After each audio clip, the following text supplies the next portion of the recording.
All right, people. This is a 2008 Kia Sorento. The switch has gone bad in it. The ignition switch itself. What happens is when you go to crank it up, here's the new ignition switch. See, plugs in on the back, and it has where it actually connects to the cylinder, the key cylinder, and that rotates the inside of the switch. That's a oblong hole. It's got one screw hole right here, so I'm assuming it only bolts on in one place. Everything that you see on YouTube says you gotta drop the steering column, but I don't believe you have to drop the steering column. There is an airbag here that may be an issue. I might have to drop it, but what I mainly see, we got Phillips screws there. There's a Phillips screws there, and right here, there's two Phillips screws underneath there that needs to be removed, and we can pull this whole part off, which this part might need to come off first because it may have side screws. Just in case, you take this little handy trusty pry tool here, you stick it in between here, you can move her up, pop that clip loose, pop that clip loose,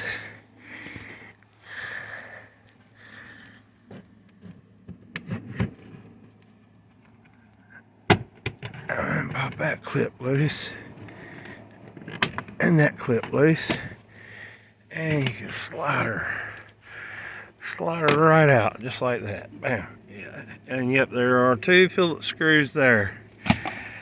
I'm gonna snatch these screws out, these two, that one, and the two that's underneath the hood latch, and I will be right back. All right, I have all those screws removed, so I should be able to start pulling this loose.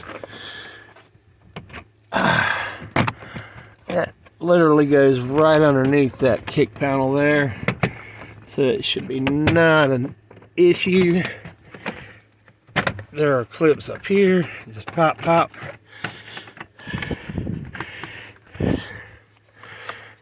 and pop it loose right there. Dash is coming down, or dash panel coming off rather. Now on this side, yep, same thing. There's clips there, and voila, she's out of there. If you want to remove this, everybody says, oh, you got to unplug these wires, which is no problem. You can unplug these wires really simple.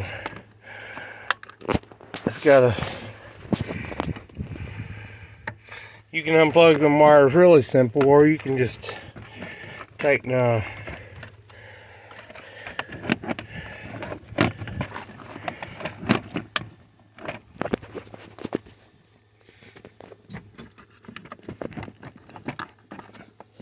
it like this. Yeah,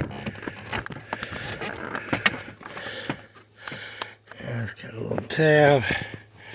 Oh, got the white one. Sorry, did not get that video there.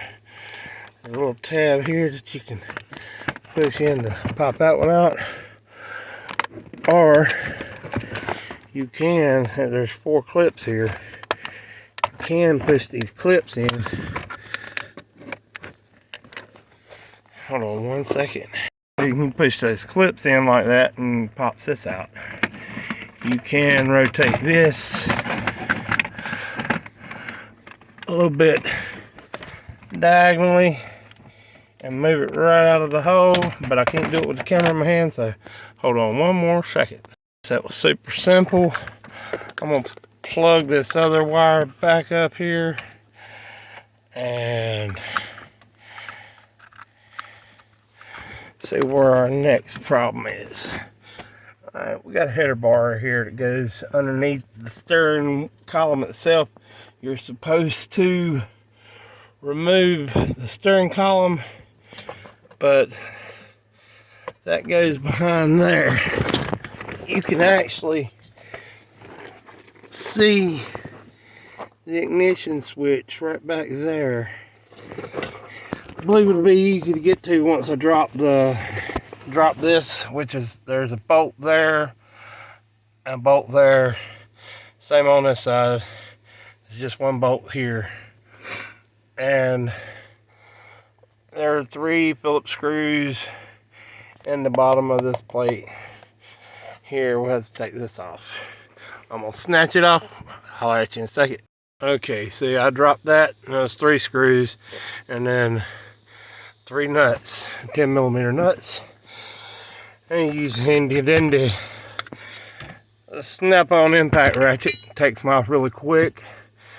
I am gonna have to drop the airbag so I can get my fat hands up in there, because these are meat claws. There's one bolt right there. There's one on the inside. Got a bolt here. There's a bolt right here, and then one right there. I'm gonna snatch them out right quick and be right back. Take me about 2 seconds. All right, so the airbag is out of place. That is the knee airbag, which is weird. Most cars don't have them. For me, preferred not to have my knees bashed up whenever I'm doing this, but I'm gonna give it a little light here. Okay, as you can see, there's the switch. It has got 1 screw right here on the top. Feels like a Phillips. And yes, indeedy, feed the needy. That is a Phillips. I'm gonna use a stubby screwdriver and pull that right out of there. Be right back. Alright, that was really easy to remove, and most people unplug the airbag, but I do not unplug the airbags because they are dangerous. If you unplug them, sometimes they ignite themselves and go off. I took the screw out here, and now I have to pop the switch down. This is the old switch that I will be taking off, just like what I say. It plugs in here. It's not an issue at all to remove.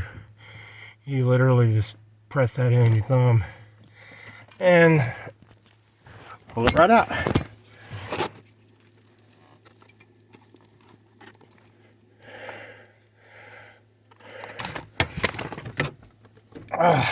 Where's it? All right, I have the new switch here. I'm gonna pop this new switch in. Go ahead and plug her up and line it up where that screw hole is. Let's see. That the fact this new switch is lined up with. See, that port is lined up perpendicular with the hole there. The old one is the same way, so I'm assuming that is the off position. All I have to do is stick this back.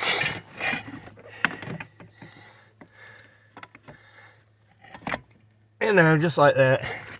Now I'm gonna stick that screw in and put everything back together, and we'll be done. All right, my thought is, first of all, I'm gonna see if she will crank up properly without. Beautiful. See, there's parts inside this switch. Once it gets old, you can actually hear it rattling. There's particles inside there that breaks loose and makes connections to where connections are not supposed to be made. So when you crank the car up, the starter would stay spinning when it was in park or neutral. You put it reverse or drive, it kicks the neutral safety switch out, the starter disengages, but every time you go back to neutral or park, the starter would re-engage. So had to replace the starter on this thing because of that situation, and that was a pain in the rear. Starter was about $300, and it took about 3 hours to change. This job here is supposed to be a 2 hour and a half, an hour to an hour and a half job, according to the books. I am literally right now, see, 15 minutes into the job, and I'm gonna show you a little something here. We'll put all this back up just the way it goes. Airbag goes back up here, and ta-da! And I'll put that panel back on that goes across through here, this metal panel here, and I'll put the bottom part of the steering column back on, 3 screws. Like I say, if you got your cordless screwdriver or impact gun, it shouldn't take you no time at all. The dash will pop right back on. Dash panel will pop right back on. They're just little clips, so it's no big deal. You're looking at maybe 35 minutes instead of an hour and a half. Good luck, guys. Hope y'all get y'all's done as easy as I got mine done. Don't do everything that the book says to do. The only thing you need to do is, first things first, remove the negative battery terminal on anything you do to a vehicle. It can cause a surge, which will go back through the computer and fry the computer. Not always, just sometimes. But this is John Boy from White's Garage in Gaffney. I'll catch y'all on the next one.